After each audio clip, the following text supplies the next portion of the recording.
Welcome into a brand new edition of the 06010 ESPN Communications podcast. I'm the host, Alex Feuz, and we are joined by the one and only Monica McNutt, ESPN, NBA, WNBA, and college basketball analyst. Monica, thanks so much for joining the podcast. Busy time for you. NBA, WNBA season just wrapped up, the NBA season full swing, and you'll be on the call with Drew Carter and Daisy Duck as Disney, ESPN, and the NBA are teaming up to present Dunk the Halls. What are you excited about most going into this game on Christmas Day? Man, Alex, thanks for having me. It's a dream come true for me. Like, obviously, I love sports, love basketball in particular. But the next thing, if you'd ask me, like, what creative thing that might not ever happen would you like to do? It would definitely be voice work in some sort of animated capacity. So Wow. when this ask came to me, it was like, shout out to whoever's pulling the strings to make dreams happen. Like, this is awesome. So I'm really excited. And I think for me, one of the things that has made it even more unique as the announcement rolled out I guess about a month ago now. It's cool to get congrats, and this is so cool from colleagues, but my friends and colleagues with children that were like, oh my gosh, we're going to watch. It was like, oh my God, like the kids are watching. This is really cool. Yeah, and it's the first real-time animated NBA game using Sony's Beyond Sports technology. It will be on Christmas Day. The game will take place in Main Street, USA. Daisy Duck will be the sideline reporter for you. Are you a big Disney fan? What's your favorite thing about Disney?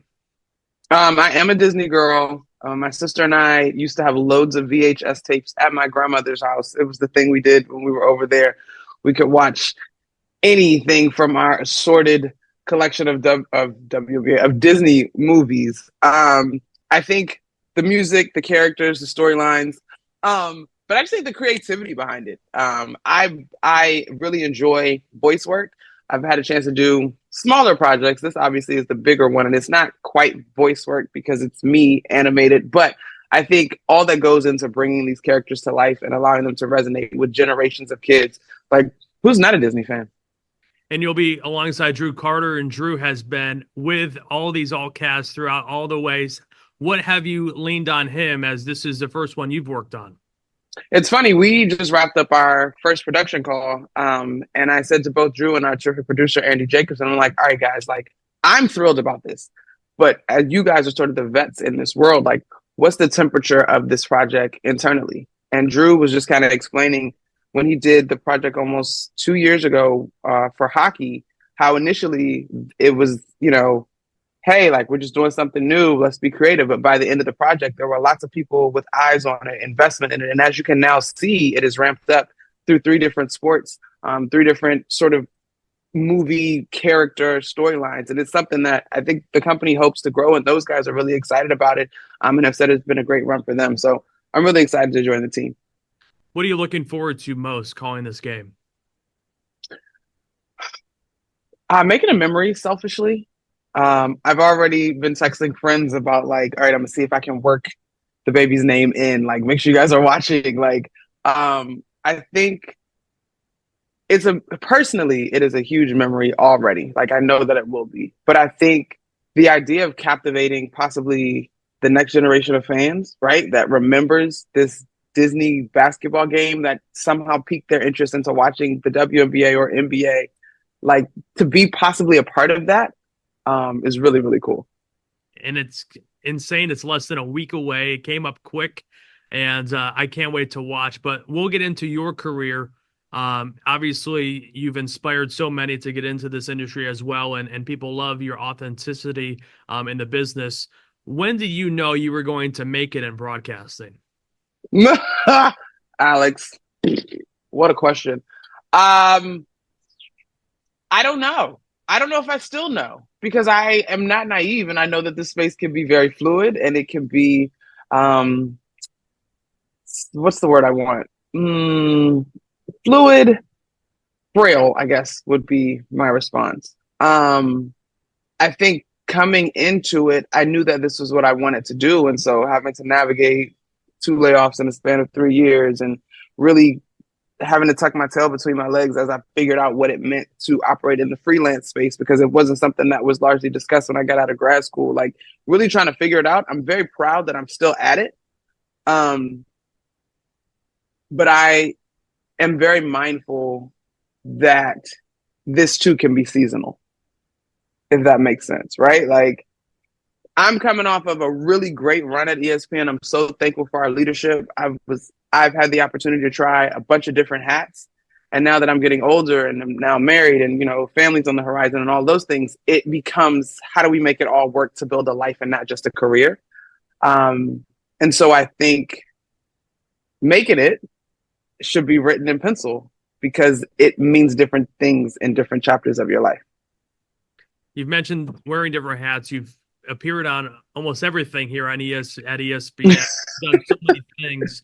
What have you took away from all those different experiences into what you and what you're working on now? I think for me, having the opportunity to wear different hats inclusively ultimately makes me better at whatever the hat I lean most toward. I think having an understanding of what your teammates' roles and jobs are by being able to be versatile has helped me grow in each role in and of itself. As I look forward, though, live events, whether it's radio or TV, like that still probably has my heart. Calling WNBA games, reporting on NBA games, calling NBA, WNBA games on radio. Like, I think live events still has my heart. But I also have been able to develop a tremendous respect for studio and what cuts through in that space. So I don't know exactly what it looks like. I just know I want to be having fun and I want to be showing these athletes, players, coaches, owners, managers, the whole bit, like everybody involved in sport. I want to be showing them the respect that I believe that they're all due and highlighting the incredible things that these athletes are able to accomplish. You mentioned the game analyst and appearing on pre or post game shows, or you've been on Around the Horn. How do you tailor your approach to each medium differently? Andy, in this last year, that was an important exercise for me because there are distinctly different roles in each hat. And if I'm honest, some of it has been a little trial and error, right? Like, ooh, that didn't go over so well. Let's switch gears. And I'm thankful to have had the room to learn in that way. But I think studio, you get it. It's about sound bites, right? Like, not that you go in thinking of a sound bites, but it's about getting straight to the point. It's about being able to use your face and body language to connect and to relay your message. Sometimes conversations get heated and, so on and so forth. I think analyst work, particularly on game, is about educating, right? Not that I still can't have my personality and enjoy myself, but it is a little bit tailored. It is tailored a little bit more toward the education aspect of the game, as opposed to studios, which are a little bit more geared toward entertainment. And then a show like Around the Horn, literally, you don't have 90 seconds to bloviate, right? Like, you got to get in, you got to be able to actively listen so that you can respond. It's a different muscle in terms of the style of the conversation. So, like I said, I think being able to do all of these different things has helped me in each role. But I enjoy it too. I think it's a good exercise. It's a healthy challenge. And then on the other side of that, you have to stay prepared and be in the know on a lot of different things. How do you balance that as well? Well, for the most part, my world is pro ball these days. And whether that's with ESPN or with the Knicks, those two things sort of work together, keeping my foot and my ear to the ground in the NBA world. When topics are expanding, a group of people that don't get enough credit at ESPN are definitely our producers who never want to put people in a bad spot. And so I'm thankful that I have relationships that I can trust to be like, hey, I caught this, but give me a little bit more. Let me make sure I have this right. Can I run this idea by you? Like, are we on the same page and is this effective? So we've got really great resources at ESPN, starting with our producers, our terrific sports and information group. They make sure you're up to snuff on if you're looking for nuggets or have questions about what's going on. And frankly, our colleagues, right? Like, I'm not necessarily a football person, but if I hit up Mina about something we got to talk about on Around the Horn, she'll say yay or nay. Or if I hit up Emily Kaplan when NHL comes up, they'll make sure I yay or nay. Clinton Yates on MLB, if I'm not necessarily comfortable, same thing. And so we've got terrific colleagues, producers, and resources at ESPN. Outside of NBA or WNBA, how much are you watching sports? And during the NBA season, I'm watching my Washington Commanders. And then it's probably a little hit or miss, right? Like, I find myself wanting to step off when I can. And so it's whatever show I'm binging, whatever's making me laugh. Right now, it's obviously lots of holiday movies because I love Christmas time. Oh, it's the best. You mentioned the Knicks. We'll get into the Knicks as well. Obviously, you've been an analyst there for a few years now. What has that role been like? It's an everyday role for you, covering the Knicks, being around the team almost throughout the whole season. How challenging or different is that from your role here? It is different in that I know exactly what we're talking about every time I'm talking about the Knicks and their opponent. And so there's a rhythm and consistency there that I appreciate. I mean, it's why when we do show up to do a national game, you want to take a minute to tap into the beat reporters because those are the people that are in the minutia day to day. And so having the opportunity to develop that relationship, that consistency, be super familiar with the team, I'm very thankful for that. The travel of working in local is a little different, but it's not bad. You're staying in pretty nice hotels and nice accommodations. But that probably is a different energy drain than working nationally. But the thing I appreciate most about my role with the Knicks is that there's very clear communication, getting feedback, opportunity to grow, do's, don'ts, where there's constant communication. And because it's such a consistent group, we all know one another's strengths and no one ever wants to put anyone in a bad spot. And so I really appreciate my teammates over at MSG Network. It's been a lot of fun. When you were in college playing college basketball, did you always have it in the back of your mind, this is what you wanted to do? No, I actually wanted to go into fitness and nutrition first. And I was a junior when our sports and information director, Barbara Barnes, her last name's Barnes now. Yeah, she was Jonas then. She got married, has two beautiful children. Barbara Barnes was like, "Man, you're good at this. Like, you should look into it." After becoming the go-to person to talk to media, and I was kind of like, okay. But I took a journalism course at Georgetown, and I sort of got the bug. And I knew that for me, I had given basketball everything up until that point, and I didn't really see the WNBA as a part of my future. Although one of the few regrets that I have is that I did not try, even if the answer was ultimately no. But I knew I wanted to go on and stay connected to sport and tell stories that I was very familiar with. And so journalism seemed like the next best thing. What drives you you mentioned the storytelling component. What drives you for that passion and the storytelling aspect of this business?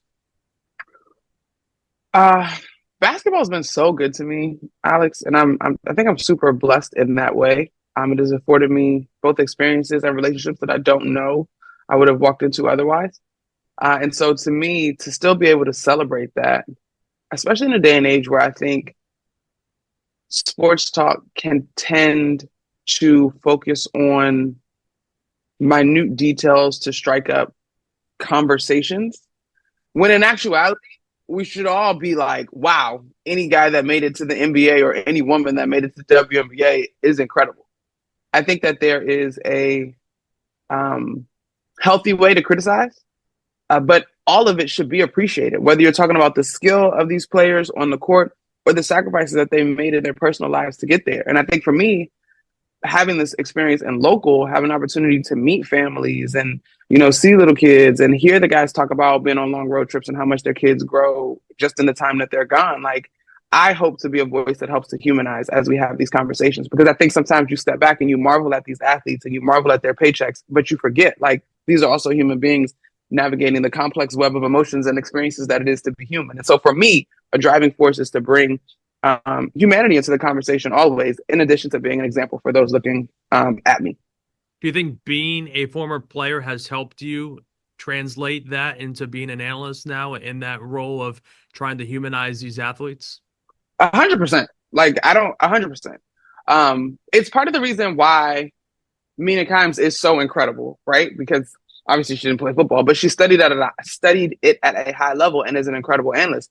For me, I 100% know that my career is a byproduct of my lived experience. And I'm very grateful for that. That lived experience colors the way that I see the game, which is different from my colleagues, or sometimes not. Sometimes we're on the same page, right? And so I think for me, my experience as an athlete not only has been the foundation of my career, but is also hugely important to the foundation of who I am.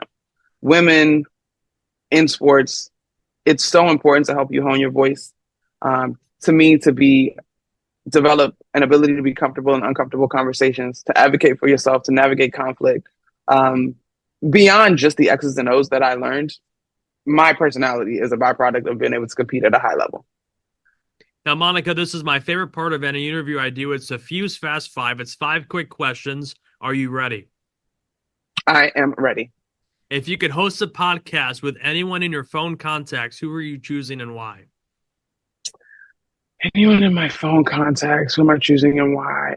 So this is not sports, so I don't know if this is quite what you wanted, but it's probably my homegirl Gia Peppers, who I think does a really great job, again, navigating the humanity of the experience, right? Yes, sports are hugely important to who I am, but it's just a facet of who I am. And so I think we all need to be able to attend to all of the facets that make us who we are.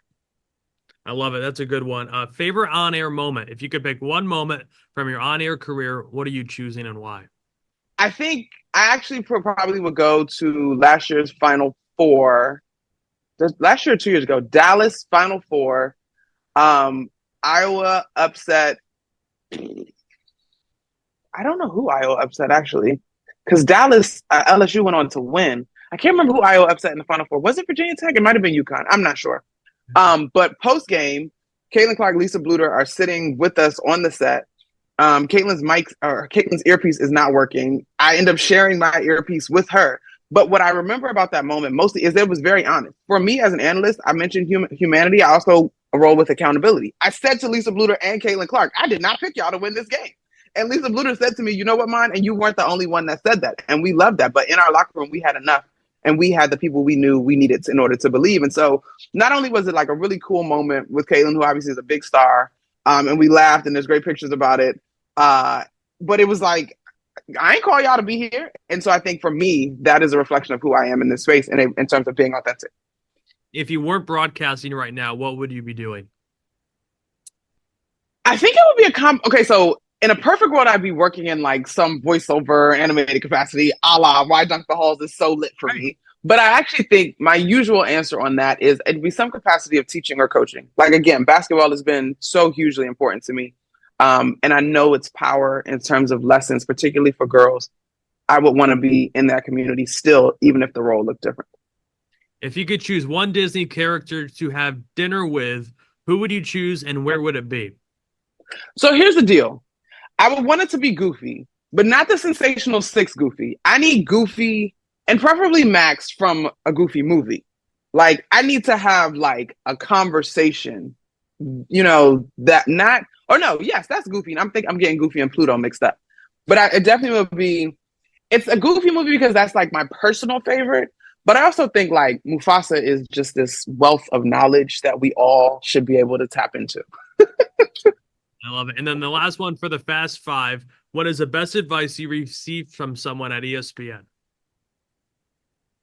Scott Van Pelt hit me with two pieces. Early, it's probably my first. I probably just gotten off of ACC Network. It was just starting to do NBA, and at ESPN, when you get hot, you kind of all over the place. And SVP said, "Make sure you're taking care of yourself. A life on air or preparing to be on air all the time is not a life." And so it was the first time that someone at ESPN has sort of encapsulated what I was starting to feel, but I was also very excited about all of the new opportunity. But to have someone who's so well established in the game admonish me in that way in terms of trying to strike a balance, although we love our careers, was hugely important. And then the second thing, I am a big believer in the concept of chasing gratitude. But he shared this football season a phrase from his grandmother. I think he was talking to Andrea Carter after WNBA action. I think. If you always stay grateful, you'll always be blessed. And I texted him and was like, yo, that's my new line. Like, I'm taking that from you. Because I think whether you are being bombarded with abundance of opportunities or whether it's just one opportunity and you're able to spend that time with your loved ones and maybe not working, there's always a reason to be grateful. That's awesome. And being grateful, obviously, you've mentioned it, and I can't wait to watch it. Less than a week away, the Dunk the Halls on Christmas Day, 12 p.m. And it's the Knicks and the Spurs. So how about that? Pretty exciting. I can't wait to watch. Very excited. We got a chance to get first looks at the court, the animations of the players, the animations of myself and Drew. I'm very excited. That's awesome. Thanks for doing this, Monica. It was a blast to have you on the podcast today. Indeed. Thanks for having me, Alex.